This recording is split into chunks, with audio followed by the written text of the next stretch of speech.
Hi, everyone. For those of you who may not know, I had the incredible opportunity to speak at Sycamore's Board of Education meeting tonight. So before I go on to say anything else, I want to take a moment to say thank you to Danielle Scrace, our unbelievable union president, for uplifting teacher voices and for always fighting for us and with us. We so appreciate and respect you, so thank you.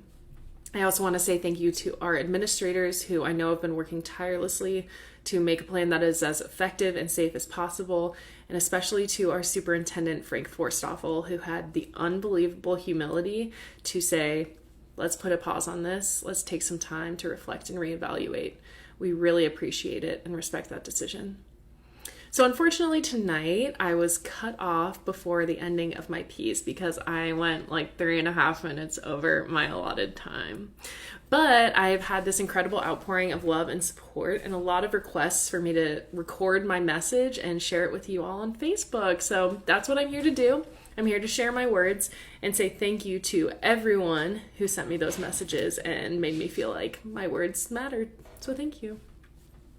So this piece is called, What Are We Teaching Them? And I wrote it out of concern and fear for the possibility of returning to school full-time, even with an online option. The possibility of being in a classroom really shook me. So this is my response. What are we teaching them? Everyone always wants to know what's going on in our classrooms. Tonight, I'm begging to know what's going on with the people who make decisions about them. So what are we teaching them? I happen to have the honor and privilege of teaching English at the incomparable Sycamore High School, my beloved alma mater. I work with some of the most incredible educators and individuals I've ever come to know. Together, we teach students how to find meaning in others' words, and we teach them that their words have meaning. We challenge them to make connections as we introduce them to our fictional colleagues as well. Gatsby and I teach my students to open their eyes and hearts to one another, even when others won't do the same for them. Sister Aloysius and I teach them to take risks and make sacrifices in the name of justice. I teach them to take care of one another, thanks to George and Lenny. I teach them to believe in love and maintain hope for the future in the face of adversity alongside Romeo and Juliet. I teach my students to use their voices to express, argue, paint a picture, make someone laugh, make someone weep, and reach far past the bounds of reality to create new worlds like the authors they know and love. Whether my scholars are feeling elated, furious, hysterical, perplexed, honored, terrified, uncertain, or any range of complex human emotions, I teach them to use their words to express themselves so that they can be understood and relieve some of the weight they bear on their souls.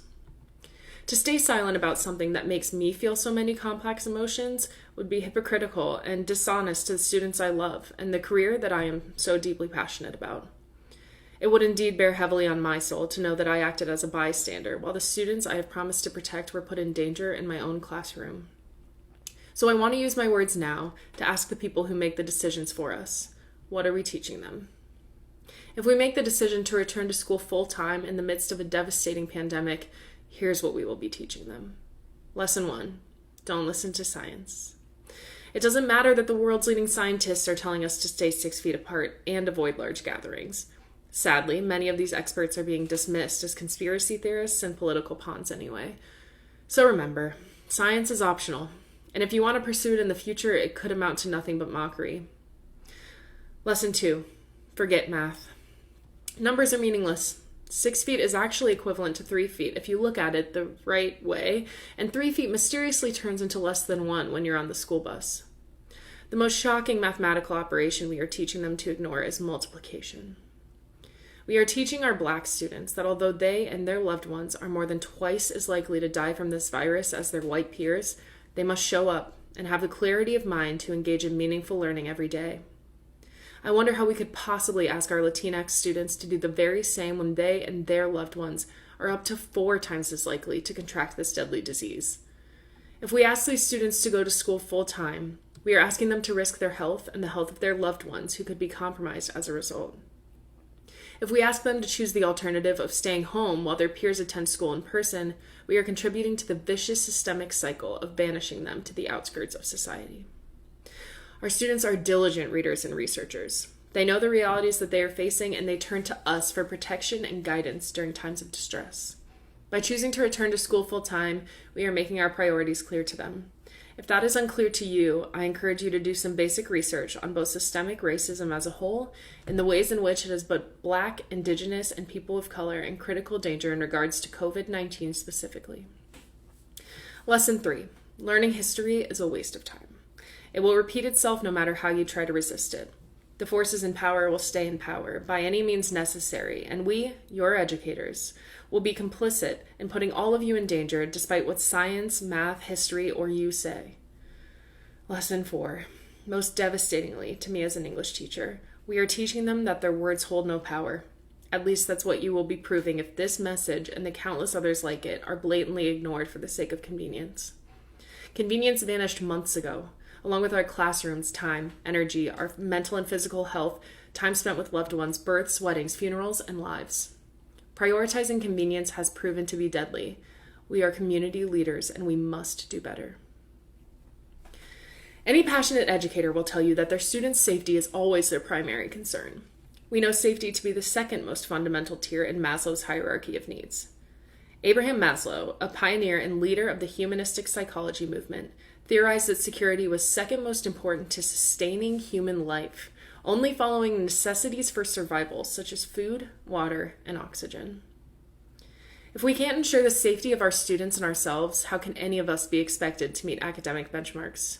How can we cater to students' social and emotional needs when we are learning and teaching in conditions that elicit constant stress and fear? How can we be expected to teach or learn effectively if the classroom isn't even safe enough to share essential instructional materials with one another? Rest assured that every classroom teacher has a clear understanding of the drawbacks of virtual learning for instructors and learners.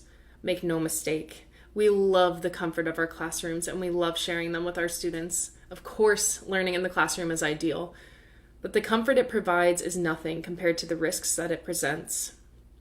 We also understand that distance learning is more difficult to manage for most families.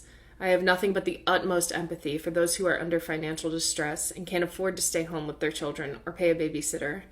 The systems are working against them too, and it's not fair. But we have an opportunity to set an example for those institutions that are debating between doing what's right and what's easy. We have an opportunity to lower the risk of infection and death for the students and families that we love and work diligently to support. We have an opportunity to demonstrate grit by facing this challenge and showing them that the more careful we are now, the sooner we will all be back together.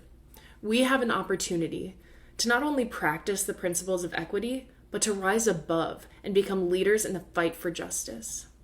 We owe it to our students to show our devotion to their well-being by taking advantage of all of these opportunities. Each year, we prioritize valuable instruction all time to practice fire, tornado, and active shooter drills. Yet we would ask our students to put themselves in immediate danger for the sake of convenience. This makes no sense to me, and I'm sure many students and community members are struggling to grapple with this possibility as well. So, leaders, I urge you to model community-focused decision-making for our students. We have a responsibility to demonstrate and uphold the principles of compassion that we have been working tirelessly to impart upon our young learners. If you choose not to, I beg you to consider, what are you teaching them? Thank you.